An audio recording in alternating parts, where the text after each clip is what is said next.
Right, now the correct method of measuring crayfish. Now there's a male and a female cray. This is a male cray, and one of the easiest ways to tell is his little paddles or his little fins under his tail are very small, whereas the females are very large because hers are used to cover her eggs up when she's got eggs. And of course you don't catch female crays when they've got eggs, you don't catch crayfish when they're soft. So this is a male cray.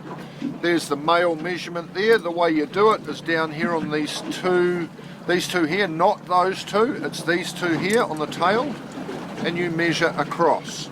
Now if those two aren't the width of that measurement there, the crayfish goes back in the water. He is well in, as you can see, he's over he won't fit down into that gap.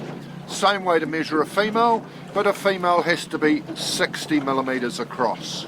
So that male cray there is actually not big enough if he was a female. I'd have to throw him over. See the little marks there, he doesn't go right across the gap. So if that was a female cray, back in the water. So that's crayfish. Thank you, assistant. Pauas. Right, a paua, you measure the widest part of the shell. Same thing on these measures, so widest part of the shell, you see? It won't go, if it goes into the gap and it doesn't touch from side to side on the paua measure, back in the water. But what you should do with paua is actually hop in, swim and place them back on the rock.